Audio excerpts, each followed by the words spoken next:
Kas ir šodienas nodarbības plāns un ko jūs darīsiet? Tā, nodarbības plāns šodien tā izmantot maksimāli pure bairan.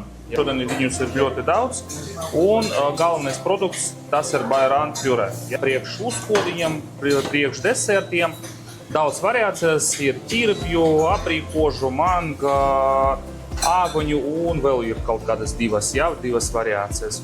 Šodien tāds ir plāns. Ja ir citi galvenie produkti, tās ir piles krūtiņa, garneles, šeit ir sojas mece, medus un nedaudz ūdeni. Ja? Tās būs arī kā dekorēšanai, priekšdekorēšanai. Ja?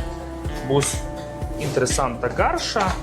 Skatāmies, kā būs tālāk. Un plāns arī ir tāds, ka produkti principā ir vienādi, ja, bet domas un plāns katrai komandai, tāpēc, ka viņi strādā pa diviem, ja, ir savas. Ja. Es nezinu, kas būs fināla, ja. Mēs skatāmies pēc kaut kādu stundiņu, ja. Skatāmies, kādas būs idejas, kāda būs dekorēšana, bet idejas būs katram sava.